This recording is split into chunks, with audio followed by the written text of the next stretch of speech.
تعلم على العلماء حتى تعرف الإسلام صحيحا.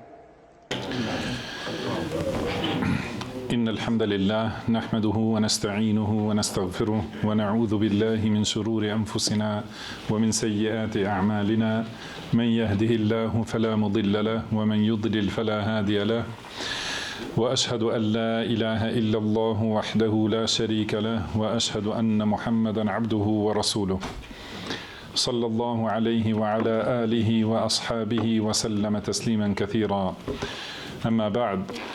Gjithë lavdia i takon vetëm Allahut, ata e lavdrojmë dhe i shprehim lavdi, prej tij kërkojmë ndihmë dhe prej tij kërkojmë falje, kërkojmë mbrojtje tek Allahu nga e keqja e vetes sonë dhe nga të këqijat e veprave tona. Kë udhëzon Allahu s'ka kush e devijon dhe kë devijon Allahu s'ka kush e udhëzon. Dëshmoj se nuk ka të adhuruar të drejtë përveç Allahut një dhe i vetëm, i cili nuk ka ortak dhe nuk ka rival, dhe dëshmoj se Muhamedi është rob dhe i dërguar i tij. Salavatet dhe selamet e shumta të Allahut qofshin për të, për familjen e tij dhe të gjithë shokët e tij, si dhe të gjithë ata që e ndjekin udhën e tyre deri në ditën e gjykimit. Mëtej, o Zoti ynë, ti je i lartësuar dhe i pastër nga çdo emet, ne nuk dim asgjë pas asaj që na ke mësuar ti, në të vërtetë ti je gjithë dituri i urti. O Allah, na bëj të dobishme atë që na ke mësuar, na mëso atë që na bën dobi, na shto diturinë, na përmirëso gjendjen tonë të rësi dhe mos na lër të mbështetur në vetët tona asnjë çast. Vazhdojmë me leximin e libërthit të vogël, por të vlefshëm të autorit Sheikhul Islam Ibn Taymije. Allahu e mëshiroft dhe falt atë, na falt ne, prindrit tanë dhe të gjithë muslimanët dhe muslimanet, besimtarët dhe besimtaret, të gjallët dhe të vdekurit. Folëm dje për disa çështje për rëndësinë e adhurimit dhe rëndësinë që adhurimi të jetë pra sipas sunetit të pejgamberit sallallahu alaihi wasallam, dhe për llojet e shumta të adhurimeve të ligjshme. Mirë po siç tham, dhe ka thënë autori rahimahullah, pra qëllimi i këtij shkrimi është të tregohet për adhurimet e paligjshme, adhurimet që nuk janë të ligjësuara në librin e Allahut ose sunetin e pejgamberit sallallahu alaihi wasallam, që do më thonë adhurimet të cilat i kanë shpikur njerëzit nga vetja e tyre, thot, me të cilën e kundërshtojnë rrugën e pejgamberëve të Allahut të lartësuar. Dhe një prej këtyre adhurimeve që i ka përmendur Ibn Taymija rahimahullah është ajo që e quajnë disa grupe dhe disa njerëz, e quajnë khalwa, do më thonë veçim ose izolim, pra për adhurim. Ka thonë autori rahimahullah, wa amma al-khalawat fa ba'duhum yahtajju fiha bi tahannuthihi bi ghari Hira qabla al-wahy.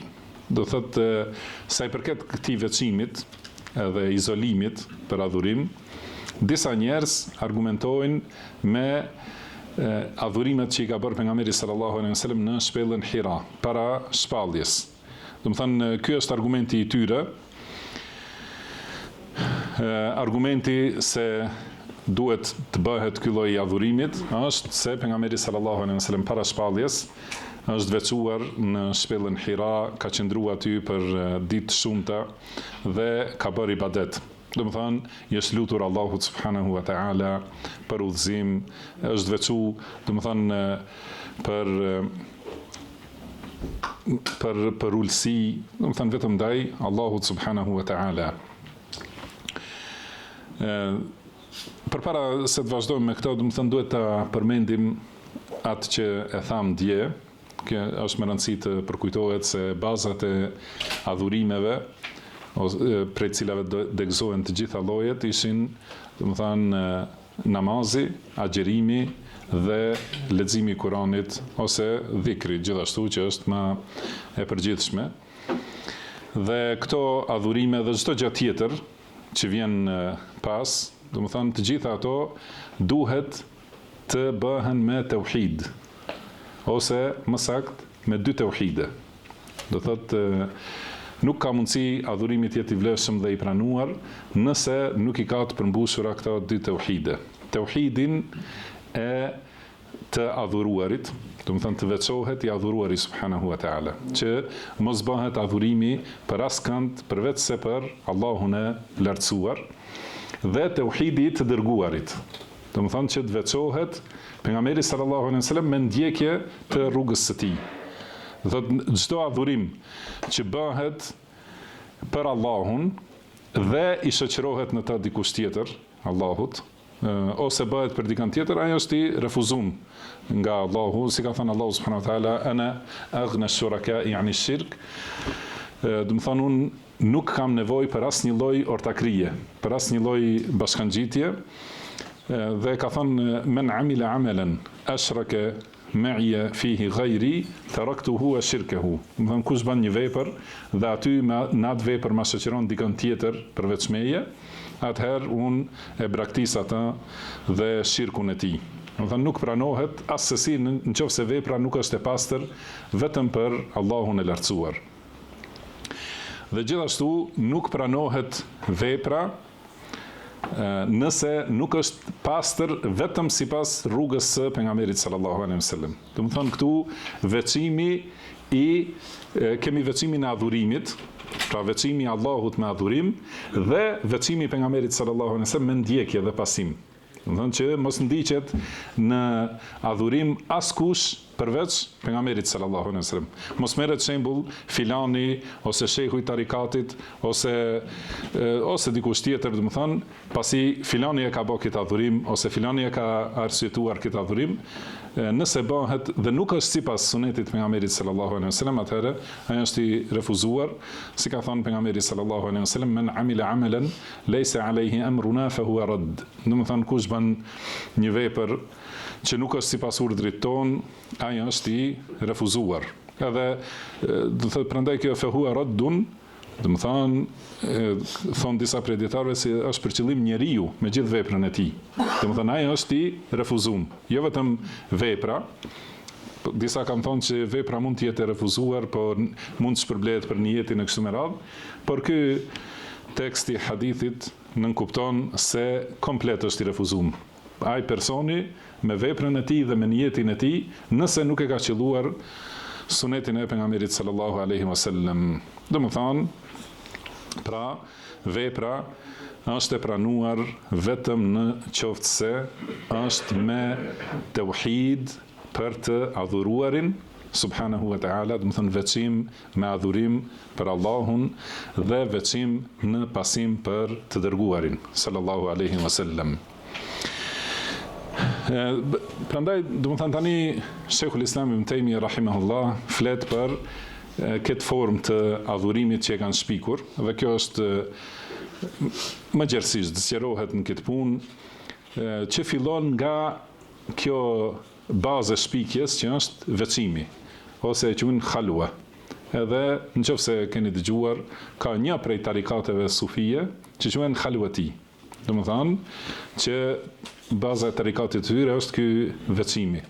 Edhe përndryshe edhe fjala teqe, do të thonë është prej turqistes që do të thonë tek, pra që të rri njeriu veç i mbyllur dhe i veçuar prej njerëzve ose izoluar prej njerëzve. Kjo është, do të thonë, qëllimi i këtyre lëvizjeve.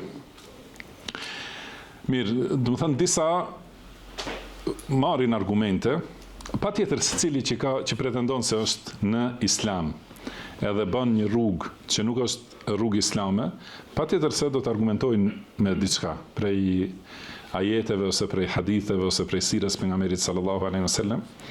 Edhe nëse njeriu nuk ka njohuri, ka mundësi që i hyn ndonjë dyshim, edhe beson se ka bazë kjo. Dhe si kanë argumentuar për këtë çështjen e khalwas, domethënë veçimit, kanë argumentuar me këtë që pejgamberi sallallahu alaihi wasallam është veçuar para shpalljes në shpellën Hira. Thot Sheikhul Islam Ibn Taymiyah, wa hadha khata. Do të thonë kjo është gabim. Ky argumentim me këtë vepër është gabim.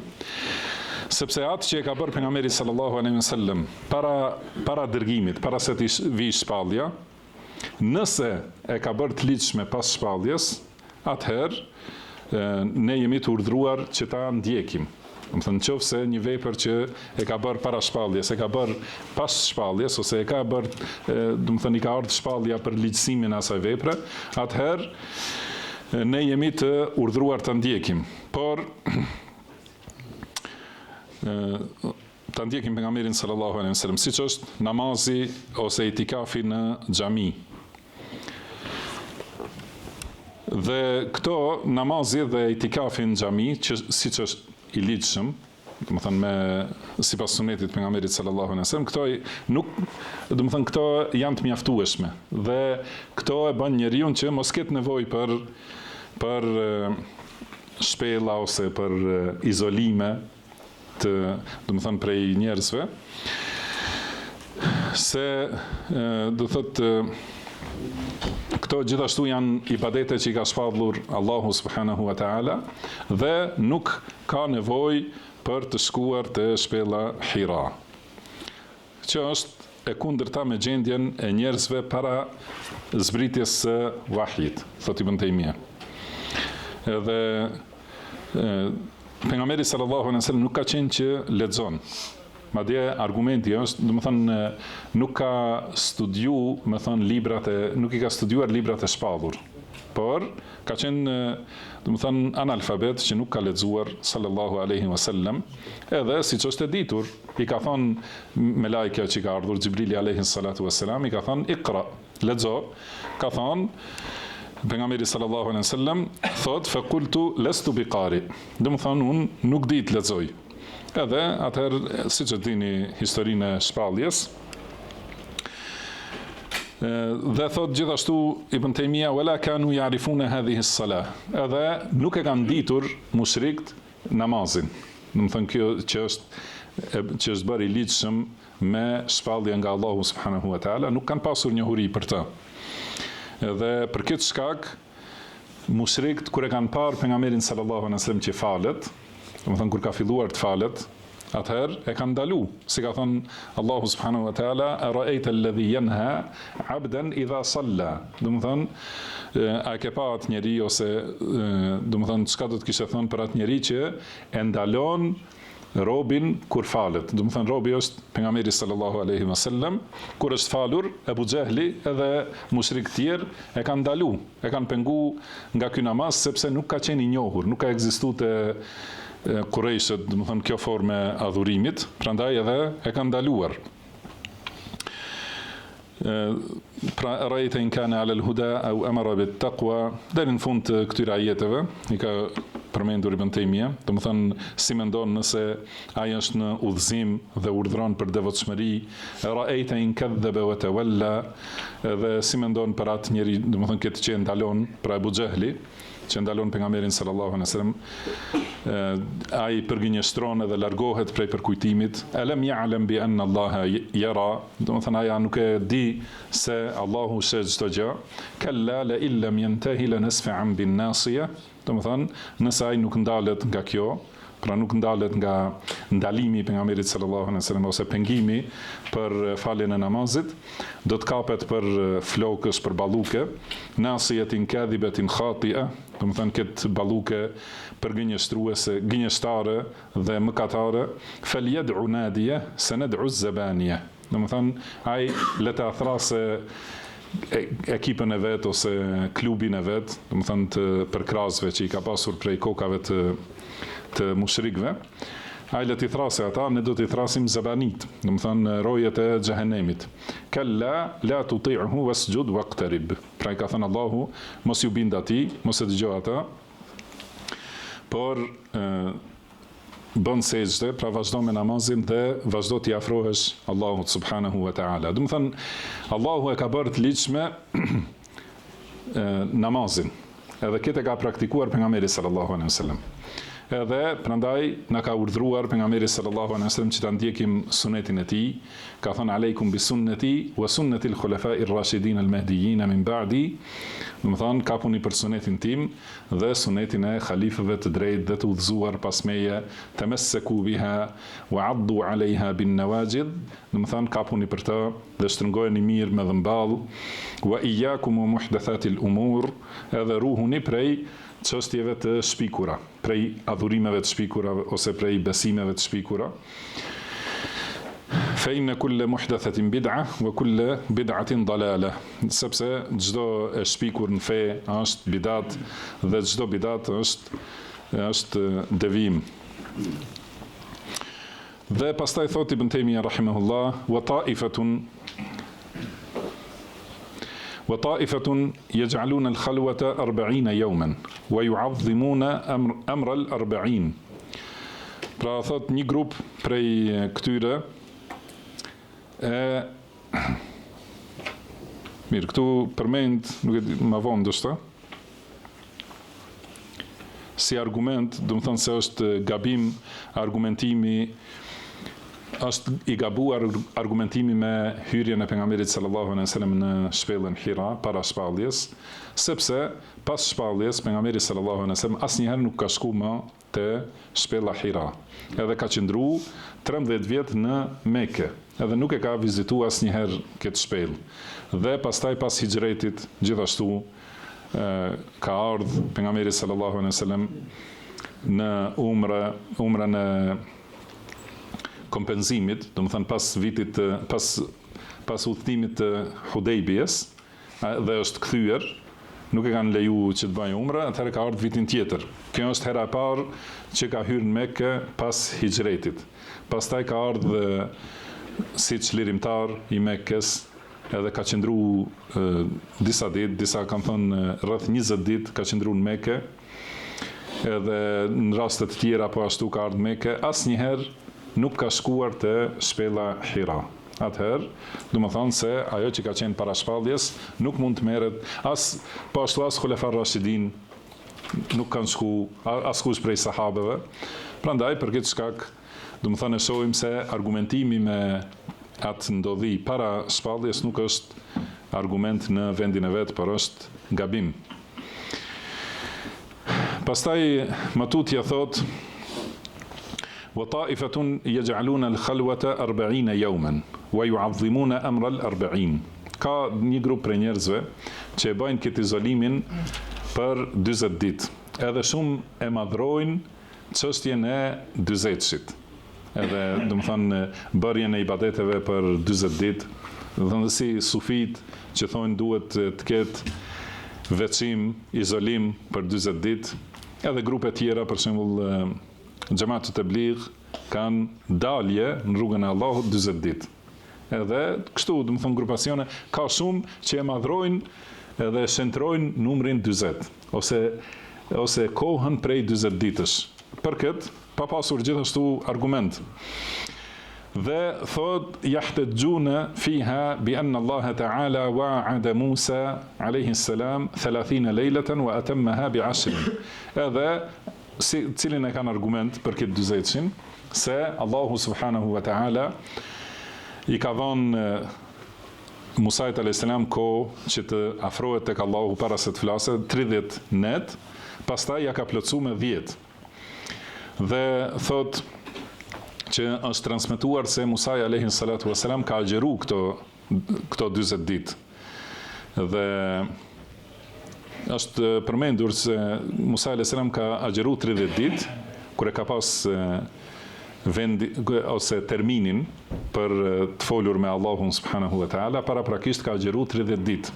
Dhe ditën kur e ka pasur takimin, atëherë ka ngranë që të ketë erë të këndshme. Pastaj Allahu subhanahu wa ta'ala ka urdhëruar që të vazhdojë edhe 10 ditë të agjeroj, edhe i ka thonë se do të thonë era e agjeruesit është më e dashur tek Allahu subhanahu wa ta'ala se çdo erë tjetër. Dhe po ashtu ka agjeruar Isa alayhi salatu wassalam 40 ditë për Allahun subhanahu wa ta'ala, pastaj i ka ardhur shpallja pas kësaj. Dhe kështu thonë këta sufit që veçimi për 40 ditë e bën njeriu e pastron në atë grad që atëherë i vjen shpallja, edhe i zbret, domethënë inspirimi nga Allahu. Dhe si kanë thonë, si që ka ndodhur në shpellën Hira, edhe Gjithashtu i ndodh edhe të tjerëve, edhe si i ka ndodhur Musait a.s. dhe Isait a.s. njësoj, edhe këta e bëjnë, do të thënë, pretendojnë se e bëjnë të njëjtën. Thot Ibn Taymija, wa hadha aidan ghalat. Do të thënë, kjo gjithashtu është gabim. Sepse nuk është prej shariatit të Muhamedit sallallahu alaihi wasallam, por ka qenë shariat i Musait alaihi salatu wassalam. Edhe ai ka qenë një i dërguar i Allahut, që ka pasur këtë ligj, që ta agjeroj 40 ditë. Kurse pejgamberi sallallahu alaihi wasallam nuk e ka pasur këtë ligj. Dhe shariati i pejgamberit më parshëm nuk është shariat për ne, nëse nuk ka në shariatin ton diçka që e vërteton atë. Edhe thot Ibn Taymija, gjithashtu Musa a.s. e ka pasur në shariatin e tij festimin e të shtunës, kurse ky umet nuk e festojnë të shtunën. Domethënë, nëse ti argumenton me këtë 40 ditësin e Musait a.s., atëherë i bie se duhet ta festosh edhe ditën e shtunë, si e ka pasur në ligjin e tij Musai alayhi salatu wassalam. Dhe përveç kësaj, në shariatin e Musait a.s. ka pas disa çështje që janë të ndaluara dhe ato çështje nuk janë të ndaluara në shariatin e Muhamedit sallallahu alaihi wasallam. Prandaj ky argumentim është kapje me shariat të abroguar. Edhe kurse argumentimi tjetër është kapje me veprat e pejgamberit sallallahu alaihi wasallam para shpalljes. Domethënë asnjëra prej këtyre nuk është asnjëri prej këtyre nuk është argument dhe argumentim i sakt. Nuk është argument i sakt, do thotë ose argumentojnë me një shariat që është abroguar, ose argumentojnë me vepra që kanë ardhur para shpalljes. Pra asnjëra nuk është e saktë. Do të them patjetër ajo që ka qenë shariatet e mëparshme, nëse për të ka argument në shariatin ton, do të them ka diçka që e bën të ligjshme në librin e Allahut ose në sunetin e pejgamberit sallallahu alaihi wasallam, atëherë veprohet me ta. Kurse kur nuk ka në shariatin ton, atëherë nuk është sunet të veprohet me ta. Edhe ku është argumenti për këtë 40 ditësin që e ka vepruar Musa a.s. Ku është argumenti në Kur'an ose në sunet? Pastaj thot وقد جرب أن من سلك هذه العبادات البدعية أتته الشياطين. Do të thonë, është nga përvoja është pa që kush i bën këto adhurime të shpikura, që janë bidat, atij i vijnë shejtanët. Edhe i vjen inspirim nga shejtani ose zbritje shejtanike, djallëzore. Dhe shpallje ose fjalë nga shejtani. Edhe disave pastaj ju jep shejtani edhe diçka që duket në sytë e njerëzve si keramet. Për shembull, disa prej tyre edhe kanë fluturu, thot Ibn Taymija. Do të thënë merr shejtani atë evlian e vet që i ka bërë këto adhurime të shpikura, edhe e fluturon. Dhe thot wa a'rifu min ha'ula'i 'adadan talabu an yahsul lahum min jinsi ma hasala lil anbiya'i min at-tanazzul. Do të thënë, unë njoh disa prej këtyre njerëzve që kanë kërkuar që t'ju ndodh atyre ajo që u ka ndodhur pejgamberëve. Do të thënë që t'ju vijë shpallje siç u ka ardhur pejgamberëve. Fa nazalat alehim ash-shayatin. Edhe atyre u kanë zbritur shejtanët, sepse kanë dalë nga shariati i pejgamberit sallallahu alaihi wasallam, për cilin kanë qenë të urdhëruar ta ndjekin. Domethënë tani shpallja i ka ardhur Muhamedit sallallahu alaihi wasallam. Dhe Allahu na ka urdhëruar ta ndjekim rrugën e tij dhe ta ndjekim atë që i shpallet pejgamberit sallallahu alaihi wasallam. Dhe ta adhurojmë Allahun me adhurime të caktuara. Dhe këta njerëz dalin prej këtij shariati. Domethënë pra largohen nga rruga për cilën ka urdhëruar Allahu. Edhe mendojnë se do t'u vijë shpallja duke u largu nga shariati Allahut subhanahu wa taala, atëherë për këtë shkak u kanë ardhur shejtanët. Dhe thot, pra ka thënë Allahu i lartësuar, thumma ja'alnaka ala shari'atin min al-amri fattabi'ha. Do thot, ne të kemi dhënë urdhra dhe ligje. do të thënë të kemi caktuar shariat. Pra ndiqe këtë shariat, ka urdhëruar Allahu subhanahu wa taala. Wala tattabi' ahwa alladhina la ya'lamun. Dhe mos i ndiq epshet e atyre që nuk dinë. Më thënë epshet e ignorantëve, që nuk e ndjekin shpalljen që ka zbrit Allahu subhanahu wa taala. Innahum lan yughnu 'anka min Allahi shay'a wa inna adh-dhalimina ba'dahum awliya'u ba'd wallahu waliyyul muttaqin. Do të thonë, ata nuk mund të të ndihmojnë asgjë para Allahut subhanahu wa taala dhe të padrejtit janë miq të njëri tjetrit. Pra të padrejtët e shoqërojnë njëri tjetrin, dhe kush janë këta të padrejt, që kanë bërë padrejtësi vetvetes, ata që dalin nga ligjet e Allahut subhanahu wa taala. Domethënë, përmendëm dje se ka 3 grupe të njerëzve, 2 grupe që janë të besimtarët, të shpëtuarit. Domethënë, një prej tyre që janë muqtasid, mesatar, ose që mjaftohen me obligimet, edhe një tjetër që janë sabiqun bil khairat, do të thënë që garojnë për vepra të mira. Këta janë që të 2 grupet, do të thënë i zbatojnë obligimet të gjitha dhe largohen nga ato që ka ndaluar Allahu, të gjitha. Kurse njëri prej tyre, do të thënë shton edhe më shumë nafile, prej atyre që janë të ligjshme. Dhe grupi i tretë janë ata të cilët i kanë bërë padrejtësi vetvetes. Edhe kjo padrejtësi ndaj vetvetes mund të jetë padrejtësi e vogël me mëkate, do të thënë për cilat është i kërcënuar se do të dënohet, ose padrejtësia e madhe që është kufri, edhe dalja prej fesë Allahut subhanahu wa taala. Prandaj kur është prej këtyre të padrejtëve, cilët janë miq të tyre, janë të padrejtët gjithashtu. Allahu thotë inna adh-dhalimina ba'dahum awliya'u ba'd. Do të thonë këta të padrejtët, zullumqtarët, janë miq të njëri tjetrit. Dhe kur këta njerëz e kundërshtojnë rrugën e pejgamberit sallallahu alaihi wasallam, kush do t'ju vi?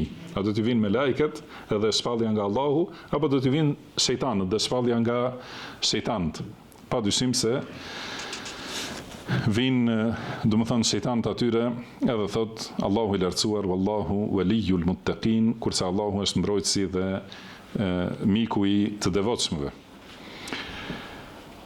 Thot pastaj Ibn Taymija, wa kathirun minhum la yahiddu lil khalwati makanan wala zamanan bal ya'muru al insana an yakhluwa fil jumla. Ka disa prej këtyre që nuk i caktojnë kohë ose vend këtij veçimit ose izolimit, por i urdhrojnë njerëzit në përgjithësi për veçim. Disa ibadete që janë, edhe do të flasim më vonë për ato që i kanë quajtur uri, për shembull, nuk ka në shariat urdhër vetëm për braktisje pa pas ndonjë dobi në të kundërtën e saj. Domethënë nuk ka urdhër vetëm për të mbetur i uritur, vetëm. Më thënë është agjerimi me rregullat e agjerimit. Më thënë që kurse këta e kanë bërë këtë veçim edhe itikafi, nuk është vetëm për t'u izoluar, por është veçim për të bërë ibadete të ligjshme.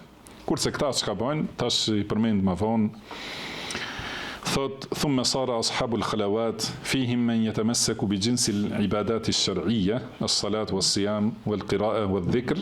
Do të thonë ka disa prej këtyre njerëzve të veçimit dhe izolimit që kapen për disa adhurime që janë shariatike, si namazi, agjerimi, leximi i Kuranit ose dhikri.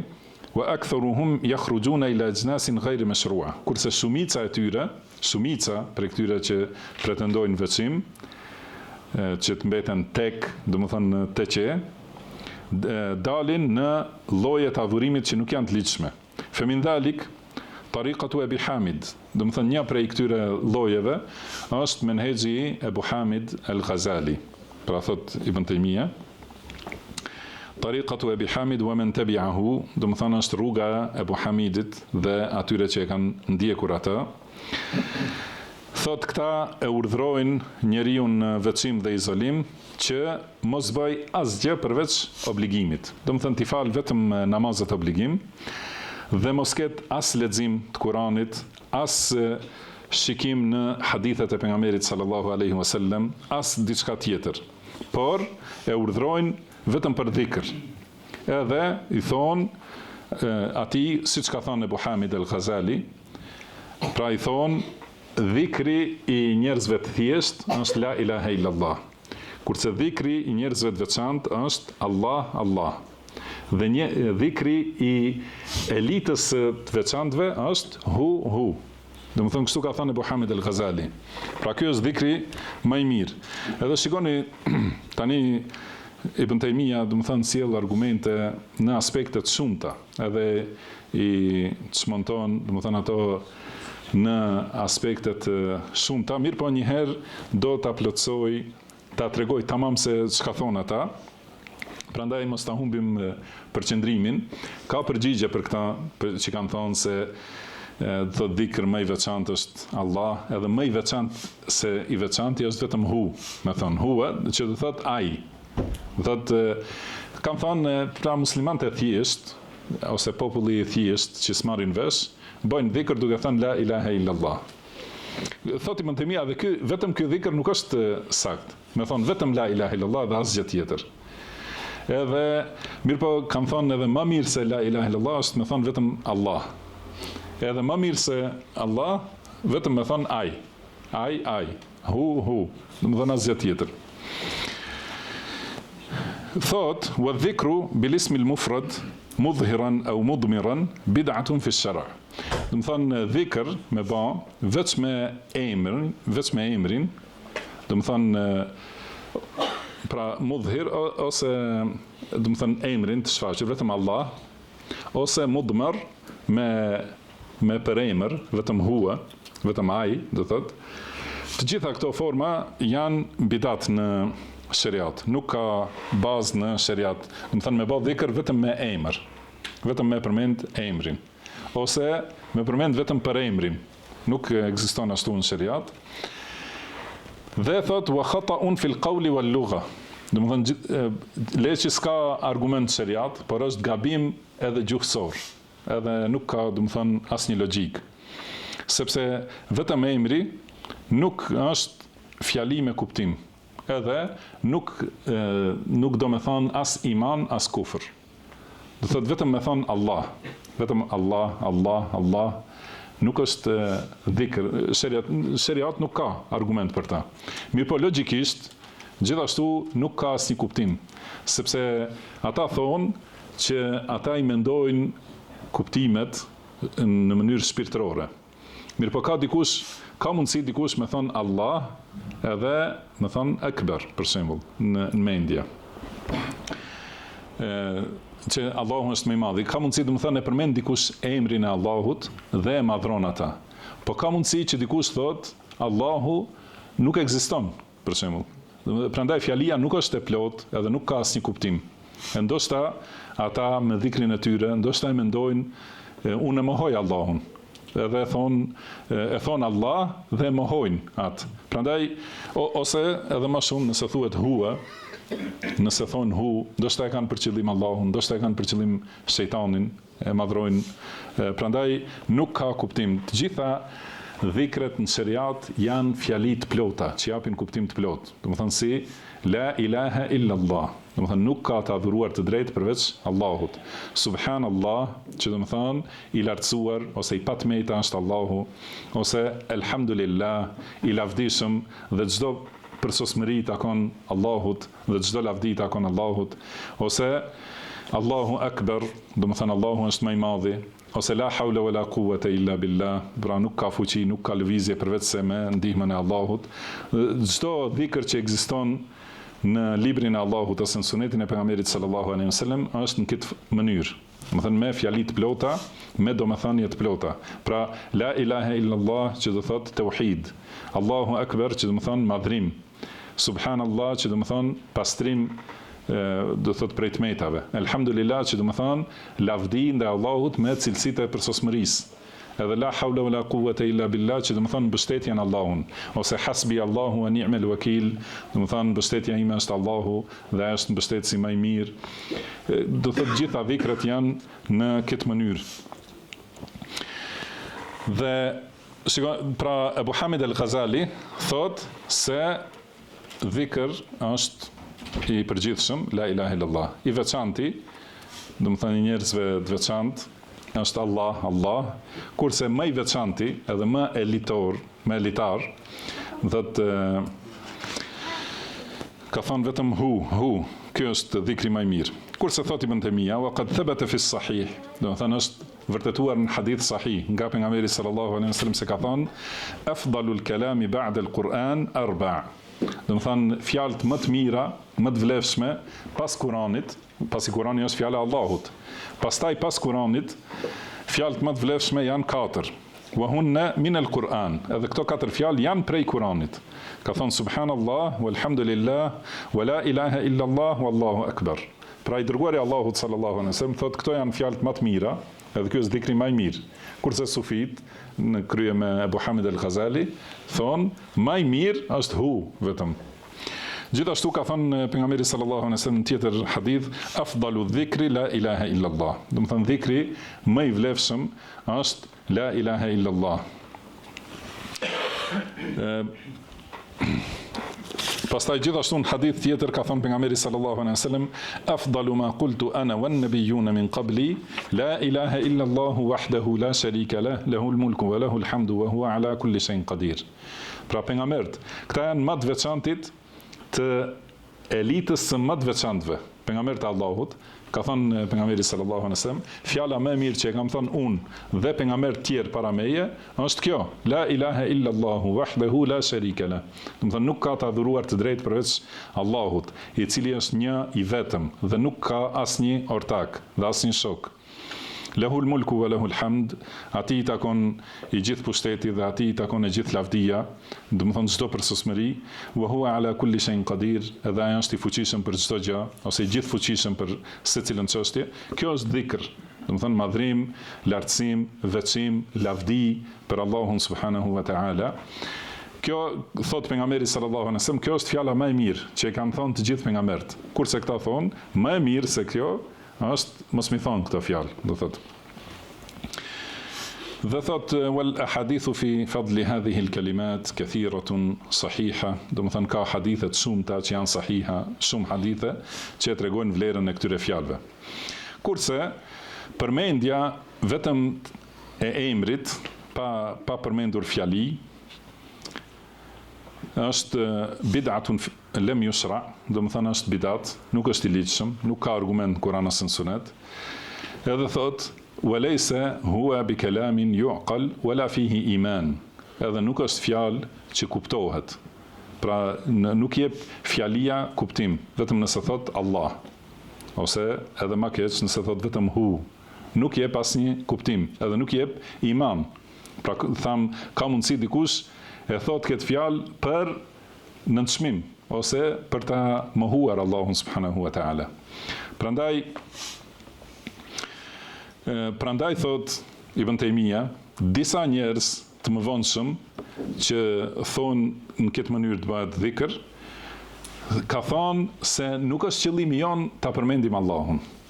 Do të thonë kur i është thënë atyre se ky dhikr nuk ka bazë në sheriat, edhe nuk jep kuptim, kanë thënë ne nuk e kemi qëllim ta përmendim Allahun.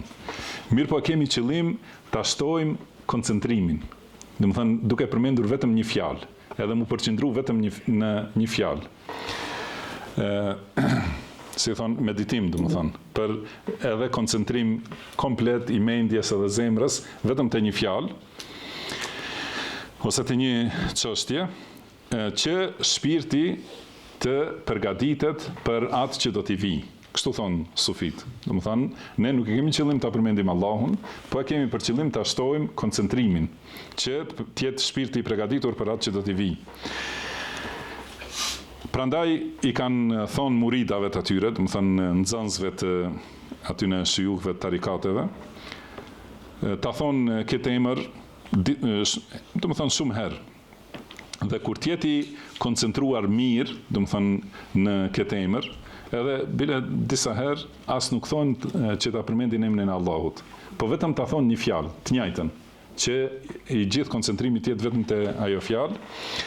Dhe atëherë kur të plotësohet koncentrimi, do të thonë atëherë i vjen shejtani edhe ja sjell ato frymëzime, edhe i hyn shejtani brenda edhe i jep imagjinata se është duke fluturuar ose se ka arritur në shkallën më të lartë të melajkeve, edhe thonë se ata arrin më lartë se sa ka shku pejgamberi sallallahu alaihi wasallam në Miraj. Edhe do të thonë se u jepet atyre më shumë se sa i është dhënë Muhamedit sallallahu alaihi wasallam natën e Mirajit, edhe më shumë se sa i është dhënë Musait në kodrën e Turit.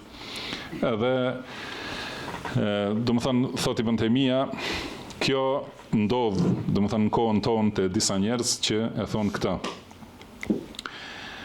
Pastaj thotë wa ablaghu min dhalik, edhe më shumë se kjo është që disa njerëz thonë ne nuk kemi asnjë qëllim tjetër përveç se koncentrimin, do të thonë edhe tubimin, mbledhjen, do të thonë shpirtit dhe të zemrës në një gjë, pa marrë parasysh çka është ajo. Thot hatta yaqul, disa prej tyre kanë thënë la farqa baina qawlika ya hayy wa qawlika ya jahsh. Do të thonë, kanë thënë nuk ka dallim, e dini një prej dhikrave ndoshta e keni dëgjuar, inshallah, si keni dëgjuar dhe si dëgjoni, bëjnë dhikr në këtë mënyrë, ya hayy, vetëm kështu, o i gjalli. Pra pretendojnë se kështu i luten Allahut. Edhe kjo po ashtu në lidhje me lutjen, kanë përmendur dietarët se kjo është sjellje e keqe ndaj Zotit botës. Vetëm me thirr ja Allah, ja Allah, ja Allah. Do të thënë kjo është prej mënyrave më të këqija që njeriu t'i drejtohet Zotit të tij subhanahu wa taala. Nëse pra kjo nuk është e ligjshme në shariat.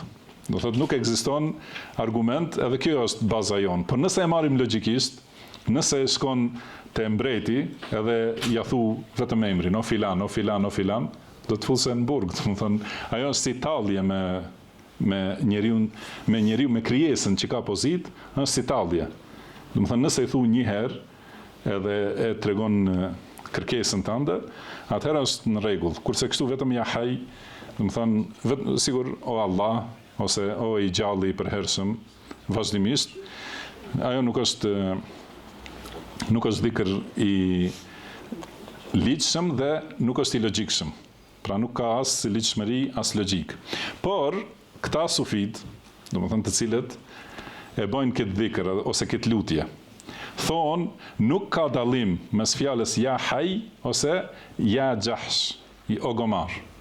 Domethënë s'ka lidhje aty kur veçohet ai për dhikr, s'është me rëndësi a thot Allah, a thot hu, a thot ja haj, a thot ja jahsh. S'është me rëndësi, vetëm me rëndësi ta përsërisë fjalën e njëjtë. Domethënë ata nuk mendojnë të koncentrohen te Allahu subhanahu wa taala, siç pretendojnë. Po me rëndësi është vetëm të arrijë, domethënë koncentrimin. Kjo është imitim i feve të tjera, domethënë si i thonë ata Nirvana e kështu me radhë. Thot Ibn Taymija wa hadha mimma qalahu li shakhsun minhum. Domethënë këtë fjalë ma ka thonë një prej tyre. Direkt ja ka thonë Ibn Taymijas rahimahullah, wa ankartu dhalika alayhi, edhe ja e qortova për këtë fjalë, domethënë e ka refuzu. Nuk e ka mbajt mas 10 vjetëve mi thonë ti më ke thonë para 10 vjetëve një fjalë, domethënë ma ke thonë këtë fjalë dhe kjo nuk është mirë. Por i ka thonë me një herë, e ka refuzu aty kur e ka thonë. Thot dhe qëllimi i tyre, domethënë është të jenë të koncentruar dhe të përgatitur për ardhjen e shejtanëve. Disa prej tyre thonë kur i nxisin njerëzit që të hyjnë në gjendje të këtilla, i thonë idha kana qasdun wa qasidun wa maqsud faj'al al-jami' wahid. Do të thonë nëse ka synim edhe synues dhe të synuar, atëherë të gjithë bëj një. Do të thonë ose me fjalë tjera adhurimi, do të thonë adhurimi, adhuruesi dhe i adhuruari, të gjithë janë një. Do të thonë kjo është wahdatul wujud, fa adkhalahu fi awwal al-amri fi wahdatil wujud. Do të thonë që në fillim e fusin njeriu që duan ta devijojnë në wahdatul wujud. Do të thonë se edhe dhikri, edhe njeriu, edhe Allahu janë një. Do të thonë edhe kështu ata thonë se janë bë një me Allahun subhanahu wa taala. edhe thon, si ka thënë Ibn Arabi, do të thënë nuk ka në këtë xhube nuk ka asgjë tjetër përveç se Allahu. Do thotë, kanë pretenduar se janë bërë një me Allahun e lartësuar, i lartësuar dhe i pastër është Allahu nga ajo që janë veshin. Wa amma Abu Hamid wa amthaluhu, kurse sa i përket Abu Hamid al-Ghazalit, edhe të ngjashme me të që urdhrojnë për këtë rrugë, pra thot Ibn Taymija nuk kanë menduar se kjo rrugë i çon në kufër. Mirë po duhet ta dim se bidati është posta e kufrit. Pra shpikja e bidateve është që e çon njeriu në kufër dhe ndjekja e bidateve është që duke vazhduar me praktikimin e bidateve njeriu del në kufër.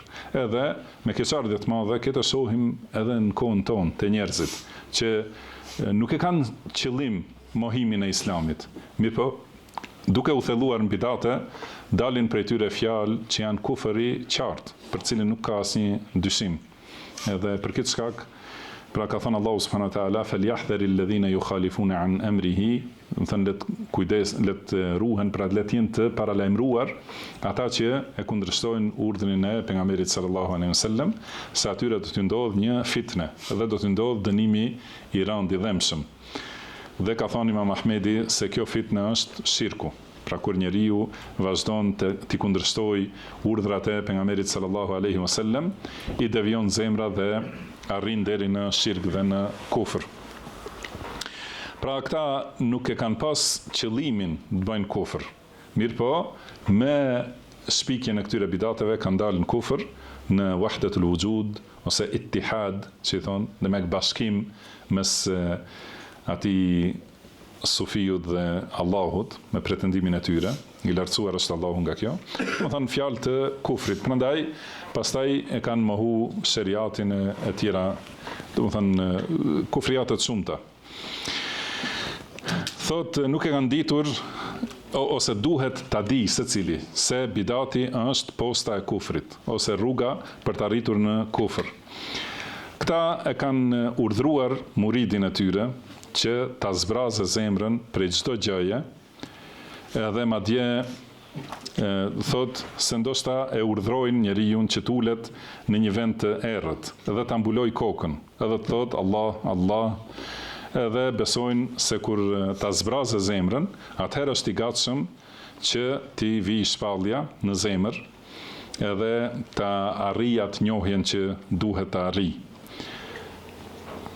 Edhe thonë se njerëzit, do më thënë ata në këtë mënyrë, e arrin atë që e kanë arritur pejgambert. Sepse Abu Hamid edhe të tjerë prej filozofëve dhe sufive të ndryshëm kanë thonë se pejgamberllëku është diçka që arrihet, nuk është përzgjedhje nga Allahu, kurse Allahu ka thonë, Allahu zgjedh të dërguar prej melajkeve dhe prej njerëzve. Kurse këta thonë është do më thënë stërvitje, do më thënë duke u përpjeku, duke bërë stërvitje, sigur për boks, do më thënë, edhe për të bërë pejgamber stërvitesh edhe arrin, bile kanë thonë se kanë arritur më shumë se sa kanë arritur pejgambert.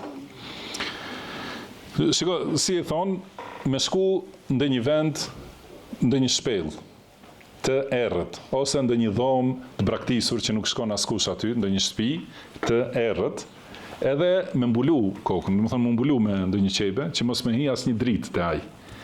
Edhe me përsërit vetëm fjalën e njëjtë, vetëm hu me ba, kjo ditë e net, në vazhdimsi. Atëherë çka ndodh njeriut? I ndodhin, po, çmendet, i ndodhin mangësi në mendje, edhe atëherë mendon si i erdhi shpallja. Edhe atëherë thonë ky evlia. Do të thonë se u bë i çmendur, edhe u bë, do të thonë kështu e quajnë se është evlia dhe thonë kjo është prej kerameteve të evliave, edhe i afrohet shejtani, edhe do të thonë këtë mënyrë pra janë të devijuar dhe devijues. Thot wa minhum man yaz'umu annahu hasala lahu akthar mimma hasala lil anbiya, do të thonë ka disa që pretendojnë se kanë arritur gjëra që nuk i kanë arritur pejgambert. Edhe thot Abu Hamid e lëvdon shumë këtë tarikat ose këtë mënyrë, domethënë në librin e tij Ihya, edhe në libra të tjerë, dhe lëvdon shumë zuhdin, edhe thot kjo është prej mbeturinave të filozofisë tek ai, se Ebu Hamid al-Ghazali, domethënë, ka qenë i ndikuar prej filozofisë, edhe është largu dhe ka shkruar refuzime kundër filozofëve. Edhe atëherë e ka bërë këtë, domethënë është bërë kelamisti më i fortë te kelamistët. Por thot Ibn Taymija, këto fjalë janë prej mbeturinave të filozofisë. Kur ka qenë, domethënë, filozof, i ka mbetur këto devijime, edhe thot se, domethënë, pejgamberi arrihet, edhe se mund të arrin bile dhe më shumë se sa pejgambert. Edhe thot filozofët si Ibn Sina ose të ngjashëm me të pretendojnë se çdo gjë që ju ndodh zemrave, domethënë çdo dituri që arrin zemra, pejgambert ose të tjerët, është domethënë nga mendja aktive. Për kështu e quhen al-aqlul fa'al, domethënë mendja ndikuese ose mendja aktive. Nga kjo ato dituri që i kanë pasur pejgambert, e kanë pas nga kjo mendje ose shpirti i mençur, dhe jo nga shpallja. Prandaj kanë thonë, thot Ibn Taymija, prandaj kanë thonë se pejgamberi arrihet, edhe kur njeriu e zbraz dhe e pastron zemrën sipas tyre, atëherë i vinë dituri dhe mirësi siç që kanë ardhur pejgamberëve. Dhe këta thonë se Musa alayhi salatu wassalam është folur, domethënë i kanë ardhur fjalët nga qielli i mendjes së tij. Domethënë jo nga qielli nga Allahu subhanahu wa taala, por i kanë ardhur nga mendja e tij, nga shpirti i tij, pasi 40 ditë kanë ndetur ashtu. Atëherë i ka dëgjuar fjalët e mençurisë së tij. Domethënë për këtë shkak thot walam yasma al-kalam min kharij. Nuk ka dëgjuar fjalë nga jashtë, nuk ka dëgjuar fjalët e Allahut, po nga brendësia e tij. Prandaj thonë se edhe ata e arrin atë që ka arritur Musa alayhis salam, edhe më shumë se sa ka arritur Musa alayhis salatu wassalam. Domethënë vetëm kjo për shembull është kufër. Edhe si thamë kanë kufriate të shumta, të lloj-llojshme. Pra vetëm kjo është mohim i Kuranit. Në Allahut wa kallama Allahu Musa taklima. Domethënë Allahu i ka folur Musait me fjalë direkt, domethënë Allahu i ka folur, kurse këta thonë i ka fol mendja e tij ose ndërgjegjja e tij. Dhe thot se Ebu Hamid ka thonë që ati gjithashtu ka dëgjuar fjalë, siç ka dëgjuar Musa alayhi salatu wassalam. Edhe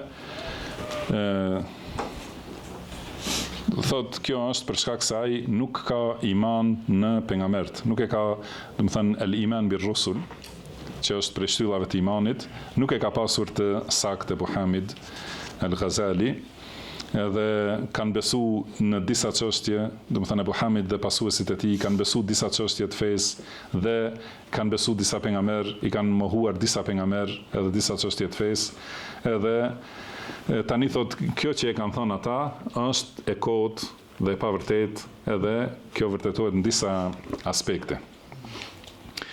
Aspekti i parë thot anna hadha alladhi yusammunahu al-aql al-fa'al, do të thonë këtë që e quajnë ndërgjegje aktive ose mendje aktive, është e kot, nuk ka realitet. Por dhe për këtë është folur gjerësisht në vend tjetër, thot. Aspekti i dytë, se atë dituri që e sjell Allahu subhanahu wa taala te zemrat e njerëzve, ndonjëherë e sjell përmes melaikeve. Nëse kjo është hak, do të thonë çdo gjë që ka njeriu në zemër, edhe në vepra, edhe në ekzistimin e tij, çdo gjë është me caktimin e Allahut. Nëse Allahu i sjell mirësi, hak, pra si ka thënë pejgamberi sallallahu alaihi wasallam, men yuridillahu bihi khairan yufaqihu fi din. Në kujt ja do Allahu të mirën, i jep kuptim të drejtë fesë. Që do të thonë, kujt ka nuk e do Allahu, nuk i jep kuptim të fesë, i jep devijim në zemrën e tij. Prandaj, nëse i vjen haku në zemër, ja sjell përmes melaikeve. Dhe nëse i sjell Allahu batil, njeriu ja sjell përmes shejtanëve. Edhe me lajket dhe shejtanët janë krijesa të gjalla që flasin, edhe veprojnë, edhe lëvizin. Do të thënë janë krijesa të gjalla, siç janë argumentet e shumta prej fjalëve të pejgamberëve, të gjithë pejgamberët këtë kanë thënë, të njëjtën, edhe me lajket edhe shejtanët, do të thënë janë krijesa dhe janë të gjallë dhe flasin edhe veprojnë edhe lëvizin. Kurse këta sufit pretendojnë se me lajket dhe shejtanët janë cilësi të shpirtit njeriut, vetëm. Do të thënë nuk janë realitet. Pra kjo është një tjetër kufër prej kufriatëve të tyre. Edhe thot wa hadha dalalun adhim, do të thënë kjo është devijim i madh. Aspekti i tretë se pejgamberëve me lajket u kanë sjell shpalljen nga Zoti subhanahu wa taala. Disave prej pejgamberëve Allahu ka folur direkt, edhe e ka afruar dhe i ka folur me fjalë, siç është Musa alayhi salatu wassalam, dhe nuk ka qenë vetëm njohuri nga shpirti, si thon sufit. Do të thënë nuk ka qenë ajo, si thon, vetëm zbulim nga shpirti ose nga ndërgjegja, por dikujt Allahu ja ka dërguar me lajket, dikan e ka afruar Allahu dhe i ka folur direkt. Pra pejgamberin sallallahu alaihi wasallam e ka ngritur Allahu edhe i ka folur direkt. Edhe Musa alayhis salam Allahu e ka urdhëruar që të shkojnë në Tur, edhe aty i ka folur direkt. Pra nuk është asnjëri prej këtyre që asnjë prej pejgamberëve nuk ka thënë më erdhi thot njohuria nga zemra, po kanë treguar që ka ardhur nga Allahu subhanahu wa taala. Aspekti i katërt thotë se njeriu nëse e zbraz zemrën prej çdo gjëje, atëherë ku do ta di se këto idetë që i kanë ardhur janë hak ose batil? Do të thënë ku do ta di njeriu që këta kështu mundohen, do të thënë, ta zbrazin zemrën, mos ketë asgjë në zemër, mos mbetet asgjë, as dituri për fen, as njohuri, do të thënë vetëm koncentrim që të vi njohja shpirtërore.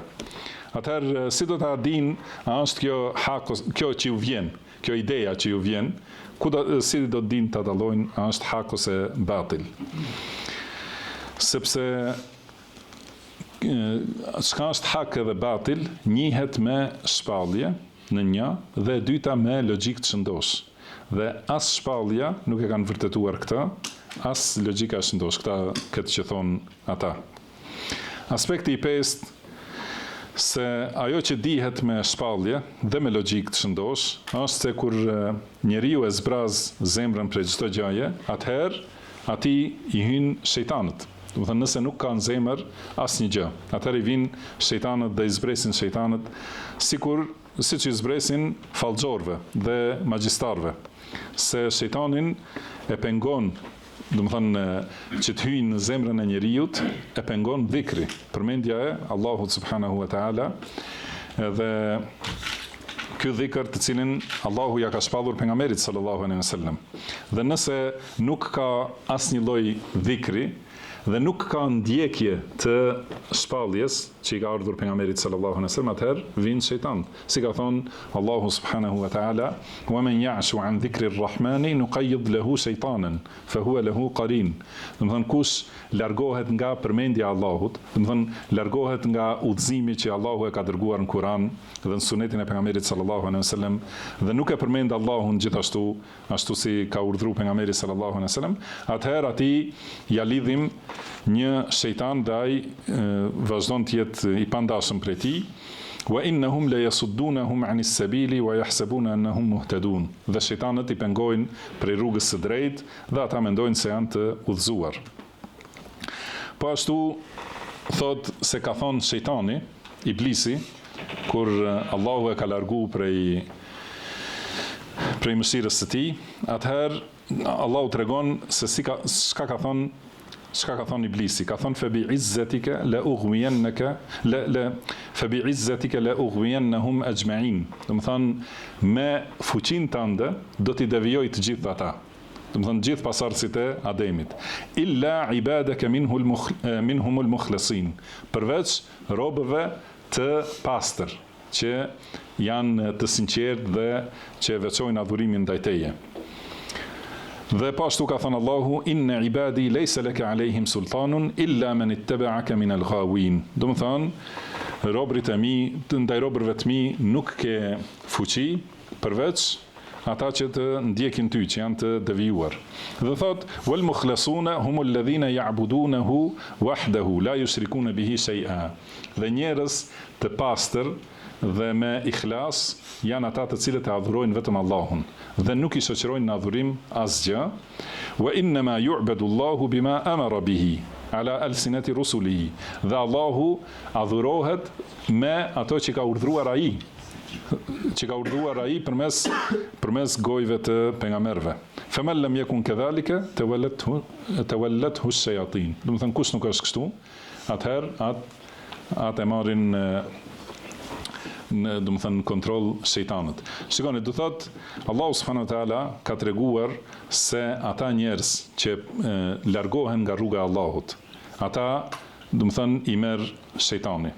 Edhe ka treguar gjithashtu se edhe pse shejtani është kërcënu që do t'i devijojë të gjithë njerëzit, Allahu ka thënë ata që janë mukhlasin, që kanë ikhlas, nuk mund t'i devijosh. Edhe kemi thënë më herët, ikhlas do të thonë që njeriu ta bëjë adhurimin vetëm për Allahun. Dhe nëse është e vërtetë që e ka vetëm për Allahun dhe asgjë tjetër, ai patjetër do ta bëjë sipas rrugës që ka shpall Allahu subhanahu wa taala. Nëse thot unë adhuroj Allahun, por e bën jo si ka thënë pejgamberi sallallahu alaihi wasallam, atëherë pse largohet do të thënë nga rruga e pejgamberit sallallahu alaihi wasallam? Sepse ka diçka qëllim tjetër, jo vetëm adhurimin e Allahut subhanahu wa taala. Prandaj këto dy kushte që i njohim, do të thënë që vepra të jetë e pastër në përkushtim vetëm për Allahun dhe të jetë sipas sunetit të pejgamberit sallallahu alaihi wasallam, do të thënë përmenden si dy çështje po janë të pandashme. Nuk mundet me qenë njëna dhe mos të jetë tjetra. Do të thënë nuk ka mundësi që njeriu të jetë 100% me qëllim të pastër vetëm për Allahun, edhe kur e di sunetin, kur e di, do të thënë ajo vepër si bëhet sipas sunetit, mos e bëj në atë mënyrë, po në mënyrë tjetër, nuk ka mundësi që është i pastër në qëllimin e tij për Allahun subhanahu wa taala. Prandaj Allahu ka thënë që shejtani nuk mund t'i devijojë ata që janë mukhlasin. Do të thënë që e bëjnë adhurimin vetëm ndaj Allahut.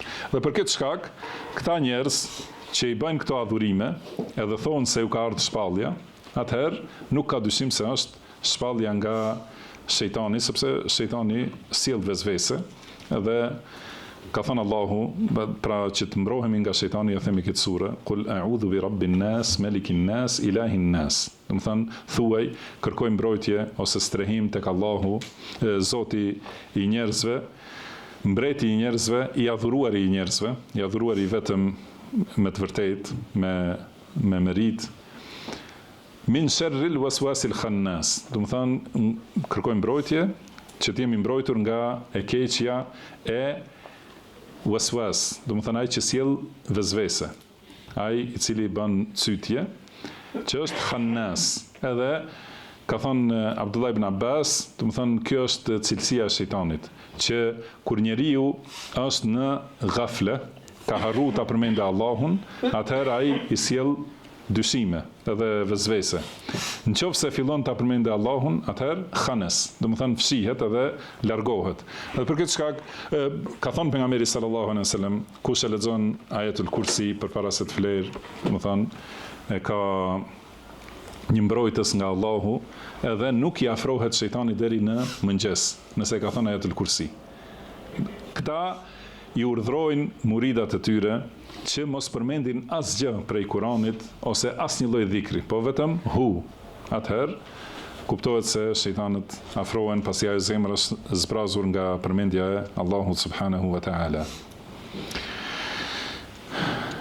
Edhe thot, kjo çështje, do të thonë, është shumë e madhe, për cilën kanë deviju shumë njerëz që duan adhurim, edhe juan përzi atyre gjendjet, do të thonë, që vinë nga Zoti me gjendjet që vinë nga shejtanët, edhe ju ka ndodhur ajo që u ndodh fallxorëve dhe magjistarëve dhe mendojnë se këto janë prej kerameteve të evlijave.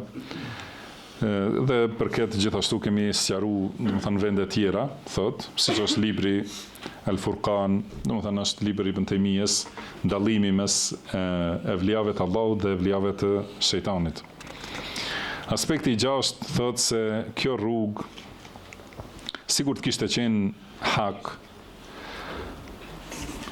sigur të kishte qenë e sakt kjo rrugë, domethënë me veçim dhe koncentrim për ta njohur të vërtetën.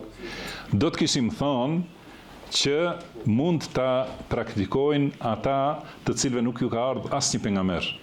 Domethënë nëse kishte qenë, kjo nuk është e vërtetë, domethënë u tregu me këto 5 aspekte se kjo është batil, por kjo është mënyra e refuzimit. Domethënë nëse themi se kjo rrugë është e vërtetë, se kështu arrihet deri tek e vërteta. Atëherë kush duhet ta zbatojë këtë? Ai që nuk ka pasur asnjë lloj shpallje, nuk ka ardhur, domethënë asnjë pejgamber, asnjë libër nuk i ka ardhur, ai duhet mundohet ta gjejë vërtetën. Përndryshe, ata të cilët kanë pejgamber, edhe ne kemi vulën e pejgamberëve, Muhammedin sallallahu alaihi wasallam, që na ka sjellur udhëzimin e plot, na ka sjell pra librin e Allahut dhe na ka sqaruar librin e Allahut përmes sunetit të tij sallallahu alaihi wasallam dhe e ka urdhëruar umetin për adhurime sheriatike. I ka udhëzuar dhe e ka urdhëruar umetin për namaz, për dhikr, dua, lexim të Kuranit, agjerim e kështu me radhë. Asnjëherë nuk e ka urdhëruar që ta zbrazin zemrën prej çdo gjëje, prej çdo ideje. Nuk ka në urdhrat e tij, nuk ka asnjëherë që njeriu të shkojë të koncentrohet dikund, ta zbrazë zemrën edhe që t'i vijë e vërteta ose shpallja, por ka ardhur shpallja nga Allahu dhe na ka urdhëruar dhe na ka treguar se si duhet të adhurojmë Allahun subhanahu wa taala. Pastaj thot Ibn Taymija, nëse e kishim pranuar se kjo metodë është metodë e pejgamberëve, domethënë nëse themi ashtu si thoni ju se në këtë mënyrë pejgamberët e kanë arritur shkallën e pejgamberllokut, atëherë kjo është e abroguar me sheriatin e Muhamedit sallallahu alaihi wasallam. Pra kjo metodë nuk ka qenë e pejgamberëve, por nëse themi se ka qenë, megjithatë është abroguar nga pejgamberi sallallahu alaihi wasallam. Atëherë si ka mundësi që ju të zgjidhni mënyrë të xahilietit që me të cilën nuk mund të arrini askund? Kur përmendet kjo zbrazja, ju më sigurt e keni dëgjuar që disa prej dietarëve përmendin se metoda e saktë e thirrjes është thon takhliya wa tahliya ose tasfiya wa tarbiya.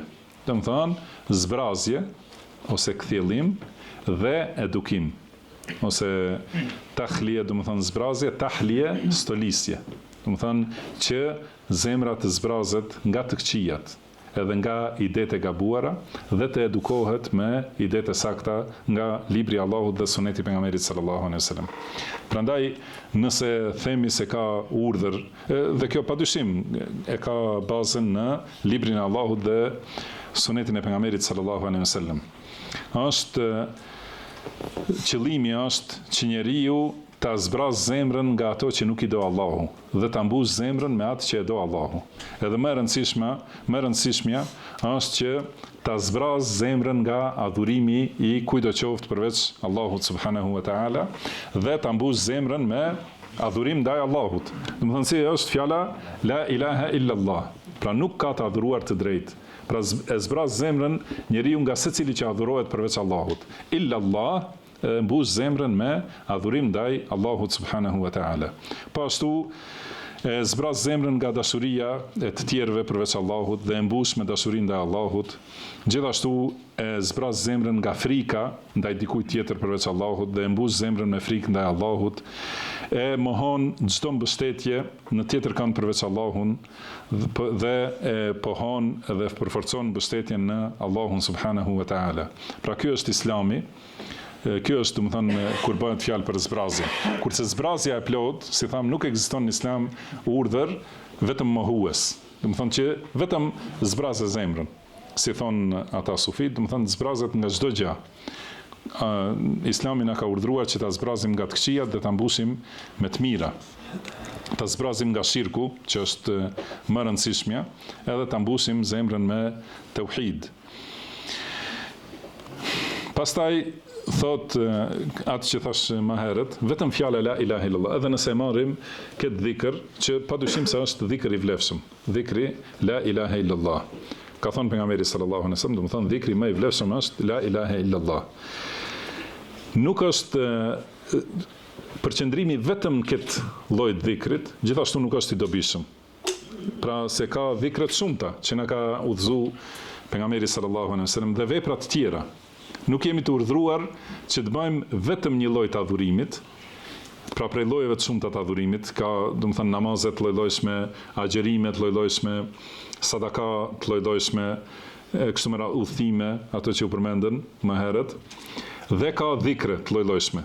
Pra nuk jemi të urdhëruar që t'i lëmë të gjitha adhurimet dhe të marrim vetëm një. Por edhe të një adhurim, të dhikri, nuk jemi të urdhëruar që të marrim vetëm një dhikr, edhe t'i lëmë të gjitha llojet tjera, por jemi të urdhëruar që të bëjmë lloj-llojshmëri për atyre që janë të ligjshme.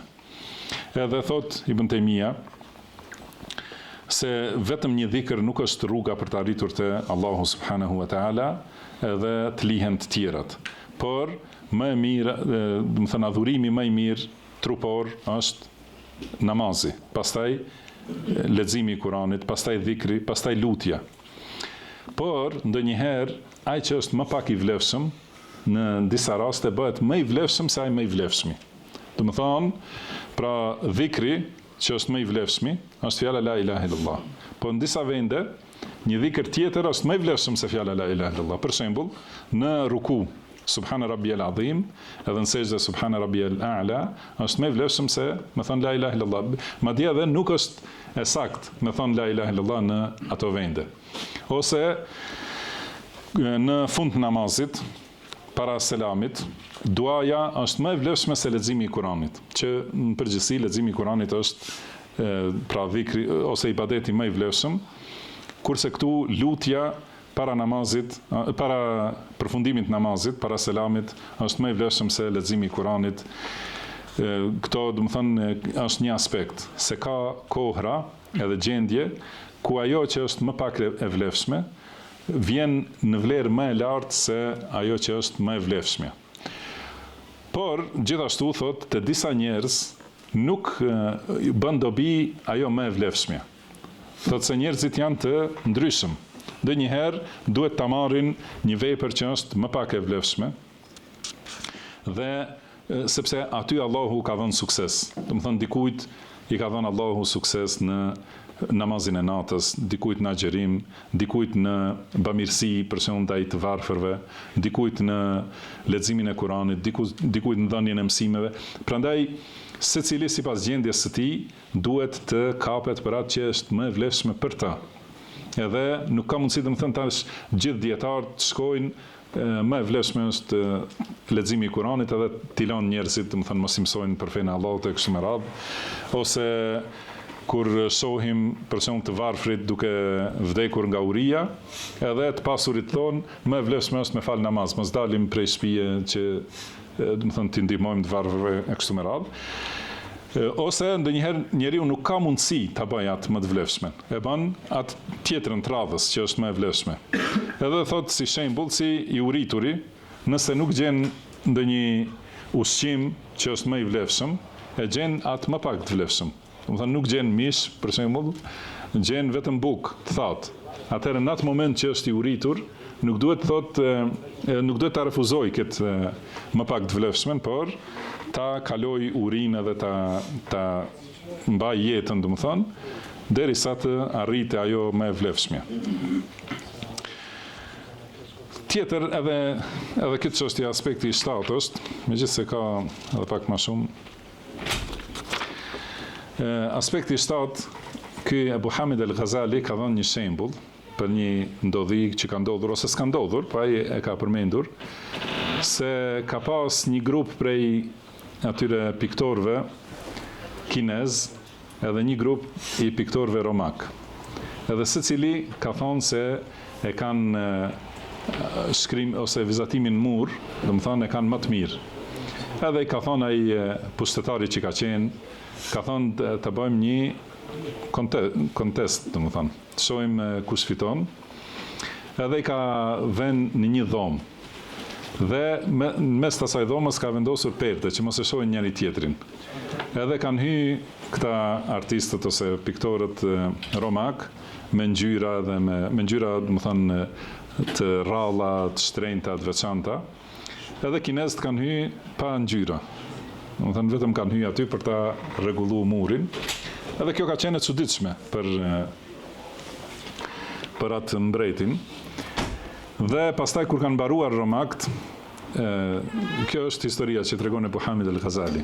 Kur kanë mbaruar romakët, edhe nuk e kanë pa njëri tjetrin, domethënë se kanë pasur perde, edhe ata kanë thonë mbarum, edhe kinezët kanë thonë mbarum. Atëherë ky mbreti ka thonë si ka mundësi ju nuk asnjëherë nuk morët ngjyrë, domethënë.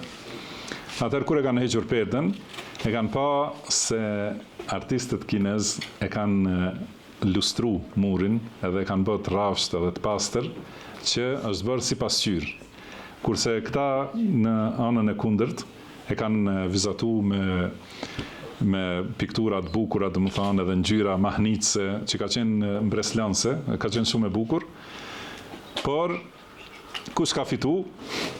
Atëherë kanë fitu këta që sepse te muri i këtyre është reflektu piktura e romakëve. Edhe plus thot Ebu Hamid se është shtu edhe më shumë bukuria, sepse ka qenë edhe më e pastër, më e lëmuar, më lustruar, do thot. Edhe e kanë fitu edhe atë vizatimin e romakëve, edhe pastrimin e këtyre kinezëve. Kështu thot zemra që zbrazet. Domethënë zbrazet prej çdo gjaje, pastrohet edhe bëhet si pasqyrë e bukur që reflekton, domethënë diturinë e shpirtit kozmik, si i thon ata. Do thotë kjo është krahasimi i tyre. Edhe këtë refuzon Ibn Taymija rahimahullah, sepse do thotë me këtë Ebu Hamid al-Ghazali ka thonë dietarët që angazhohen me dituri, domethënë janë si këta romakët që e kanë zbukuru murin, kurse sufit që angazhohen me pastrimin e shpirtit janë si ata kinez, domethënë që fitojnë më shumë se dietarët që e mësojnë Kur'anin edhe sunetin e pejgamberit sallallahu alaihi wasallam.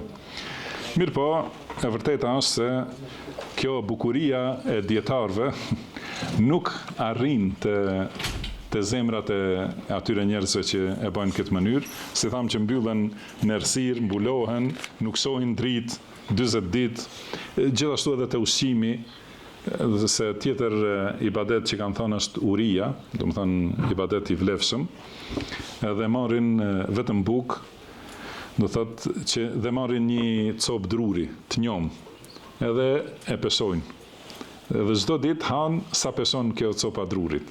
Se ajo duke u tha, bëhet më e lehtë. Domethënë gradualisht duke ngrënë më pak derisa mos han asgjë.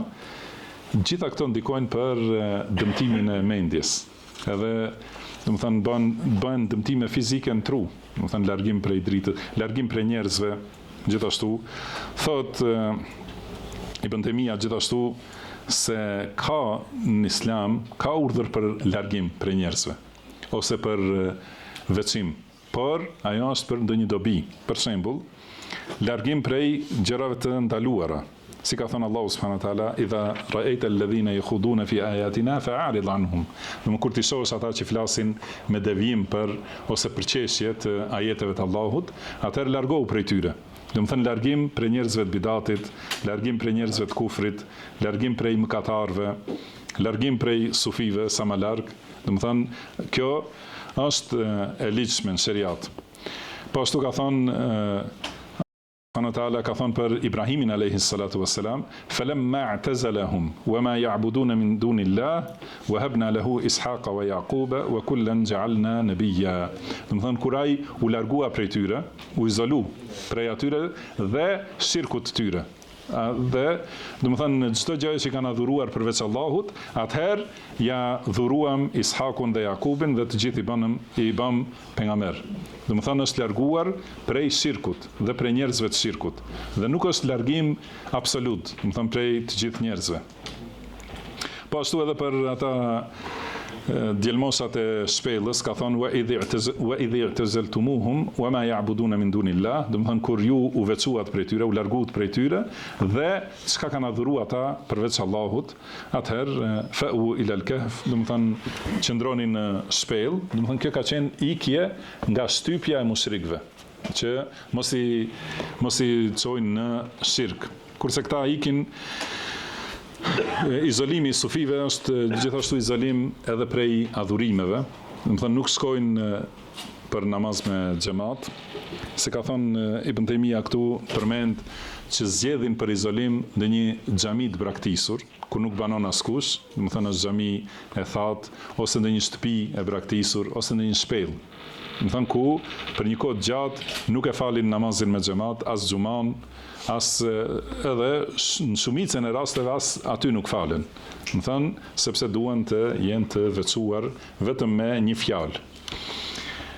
Dhe thot disa prej tyre ndodh që kanë këtë vendin e izolimit afër xhamis, që vazhdojnë ta dëgjojnë ezanin, ndoshta edhe ikametin, edhe nuk shkojnë. Edhe ka raste ku do të thonë disa sufi kështu ku janë izolu, edhe njerëz i kanë pa, ka thënë nuk vjen ky shehu për ta fal namazin, kanë thënë jo se ky është prej evlijave. Do thënë ka arritur gradën e evlijave, edhe nuk e fal namazin, edhe nuk do të thënë del prej shariatit të Allahu subhanahu wa taala. Pastaj thot gjithashtu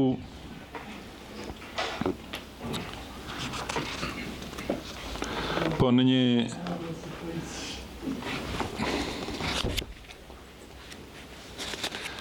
thot se ka thënë pejgamberi sallallahu alaihi wasallam, njeriu më i vlefshëm po është në dy sahihet se pejgamberi sallallahu alaihi wasallam është pyetur ejun nasi afdal, cili është njeriu më i vlefshëm, ka thënë rajulun akhidhun bi'anani farasihi fi sabilillah. Do të thonë një njeri që e ka marrë kalin e tij edhe vetëm do të thonë qëndron në rrugën e Allahut, në luftë në rrugën e Allahut, kullama sami'a hay'atan tara ilayha yatatabba'u al-mauta madhannahu.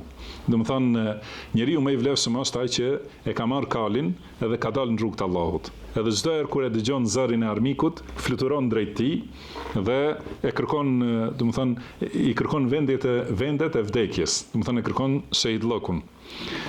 Ky është njeriu më i vlefshëm. Dhe një njeri tjetër, wa rajulun mu'tazilun fi shi'bin min ash-shi'ab yuqimu as-salah. Do të thonë edhe një njeri tjetër që largohet në një lugin ku e fal namazin, wa yu'ti az-zakat, dhe jep zakatin.